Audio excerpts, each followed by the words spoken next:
Vinny. Yeah. I just wanted to ask about a lot of transfer speculation at the moment. Mo linked with Al Hilal, yourself linked with Kvaratskhelia, Chiesa linked with Napoli, Harvey linked with Brighton and Dortmund. What substance is there to any of that? When you said yourself linked with, I was like, which club is going to say now? But you mean as a club? We are linked with Kvaratskhelia. What I make of that is that it's January. And I think I said it after the West Ham game. That don't disappoint me. Please come up with all these clubs and all these players that are in the interest from us, or the ones that don't play a lot for us going to go somewhere else. Yeah, that's what's happening now. And 9 out of 10 times, 99 out of 100 times in the end of the window, it's been clear that almost all of these stories weren't true.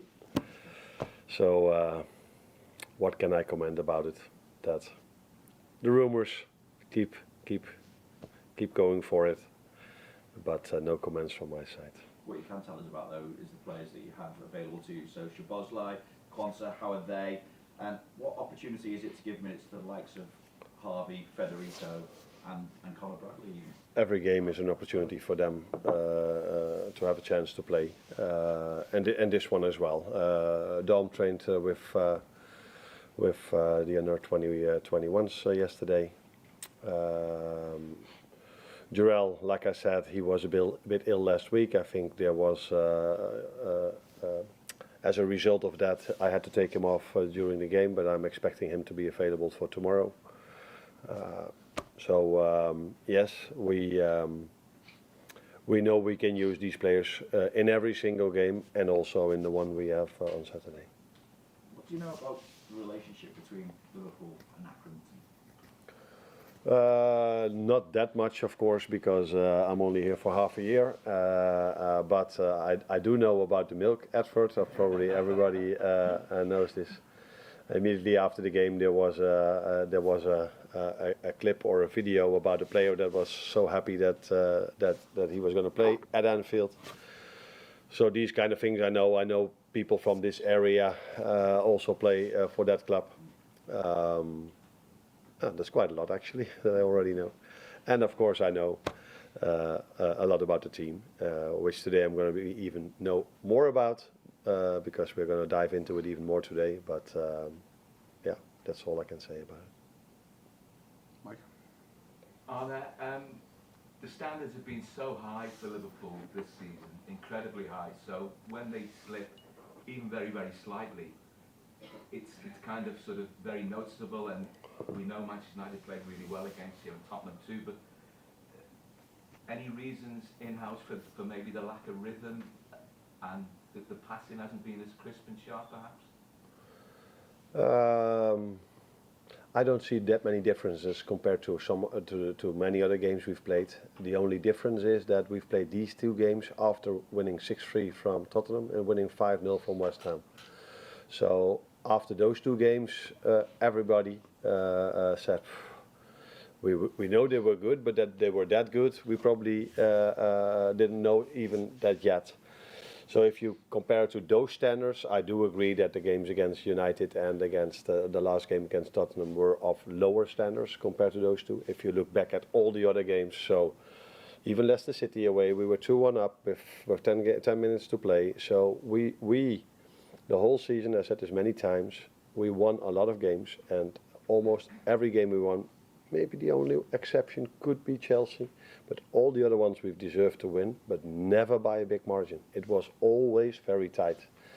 And if people ask me what can we improve, that is increasing that margin, because otherwise you always depend on a bit of luck or a bit of being unlucky as well, or a certain decision that can be made, the referee decision, of course. And we must make sure that we don't depend on those moments anymore. And that's the next step we have to make if we don't want to depend on luck or bad luck, because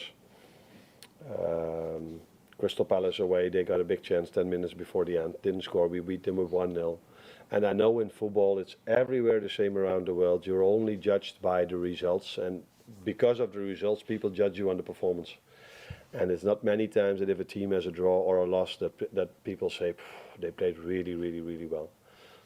The Tottenham, it's a long answer this.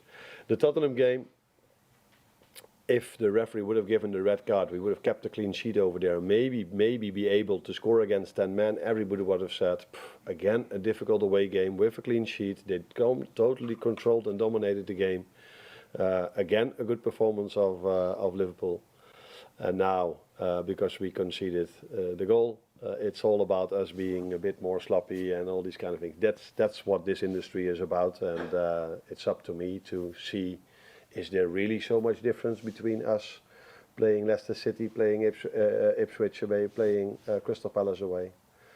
And I think we are still the same team, also in terms of performance.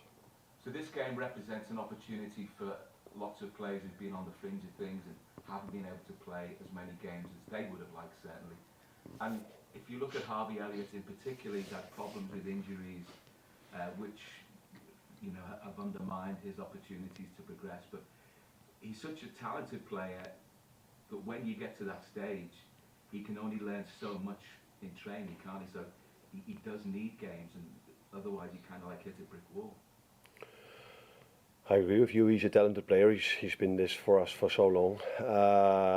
In recent weeks, he comes in quite a lot and gets his minutes over there. But like it is for him, like it is for all the others, they are in competition with many other good players as well. And he was very unlucky that I think it was after 2 games he got injured, was out for a long time. And what I've seen till now with almost all of our players that have been out for quite a while, that it's in this league, in this tempo, in this intensity, in the quality we have, but the other teams have as well, it is not so easy to come back and be at your best immediately. I see this not only with Harvey, I see this with, like I said, with almost all the other players that have been out for 5, 6, 7 or 8 weeks. And that is the balance we have to find, because by giving them playing time to get back to the best level, but still be able to win every game. Because like I just said, our margins are constantly small. Is that the right word? Yeah, small. And if you're 5-0 up, you can give players that have been out for quite a long time half an hour or a half or even longer. But that is not the way we won our games till now. And that's also the reason why, if we have 1 or 2 times we are a bit unlucky, that we can draw a game or lose a game. I'm good. Hi Arne. The stats show teams attack more down Liverpool's right. Is that an area you need to look at to give Trent more protection?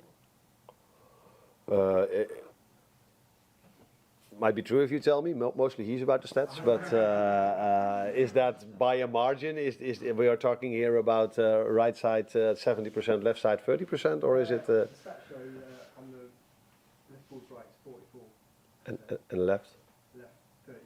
42. Okay, so that is more, but it's not by a mile. So could also mean that we attack a lot on our right side, that they pick up the ball and then play their counter attack over that side. So if it's only 12%, I don't see anything in this. What we do have to see is how we concede our chances, how we concede our goals.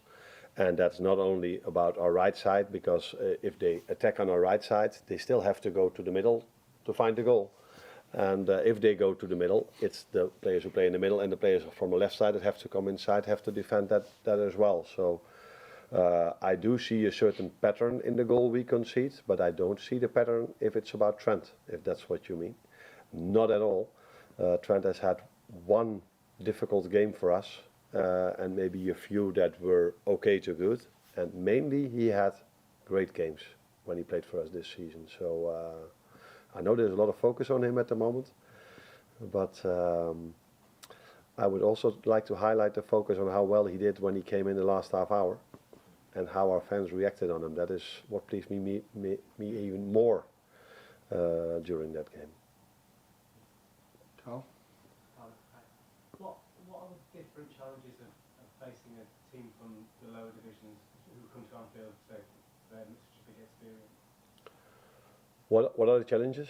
Yeah. I think every team that plays against us, it's a special occasion for every team we face, but especially for a lower league team.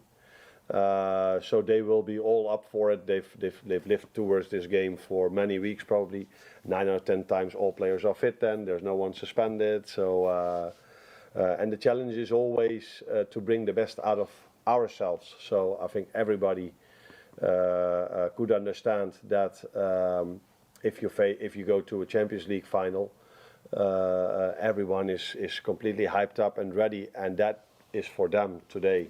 Tomorrow it's going to feel as if it's the Champions League final. So we have to be aware of that. And 9 out of 10 times, then the first 25 minutes, half hour is the most difficult part of the game, because they will still be very intense. And it's up to us to be ready for them, wanting to play the best game of their lives, and that is what we have to do as well.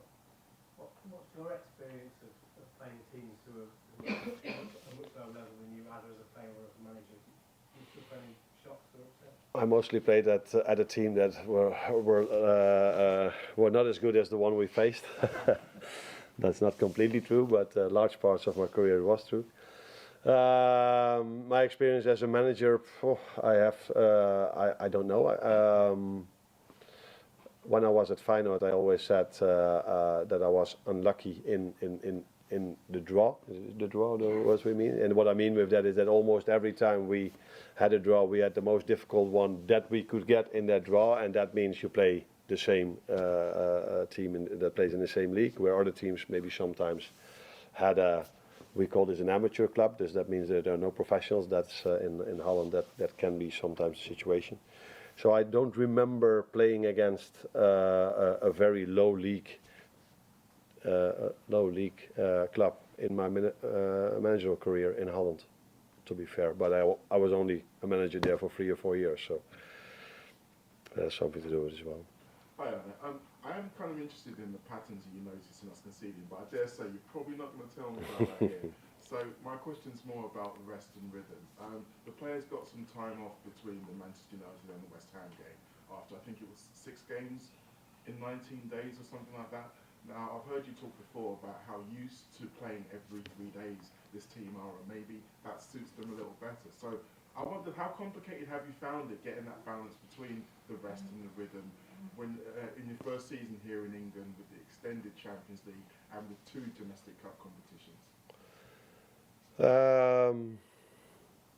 It's not difficult because I think if you are in a league like this and you play so many games, that it's one of the most important things you can do is give players some rest once in a while when it's possible.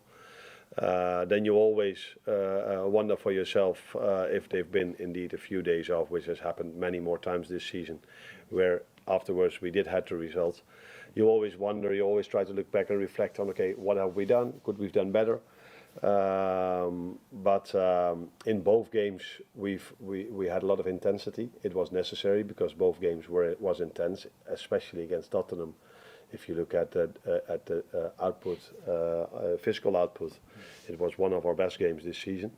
That's not to say if we played the best with the ball, but physical output. So that tells you then maybe that for them being rested, that at least they are completely ready to compete. So you cannot see what some people try to say now, that we might be tired or those kind of things. No, not at all.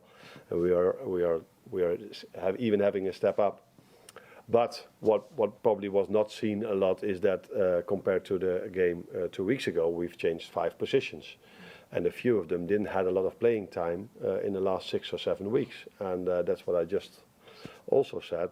If a player is out for 6 or 7 weeks in this league and has to train for himself and then comes back in this intensity, it's sometimes you have to find your rhythm in the first 10, 15 or 20 minutes, and I think that's exactly what you saw against Tottenham. That's why that's probably stayed in the head for many people a long time. But if I look the game back and I look at the last 70 minutes, I see that we were able, just as many times as 2 weeks ago, arriving in and around the final third of Tottenham just as many times 2 weeks ago. Now there was a difference in the final third. We were not creating as much chances from getting into those positions as we did 2 weeks ago, but that is a normal situation in the season. That's the most difficult part of the pitch, the final third. And sometimes these attackers create chance after chance, and sometimes it's a bit harder. So I don't see anything into this. Chris? Just on rhythm and Chiesa, it's obviously been a tough start for him here with fitness and keeping.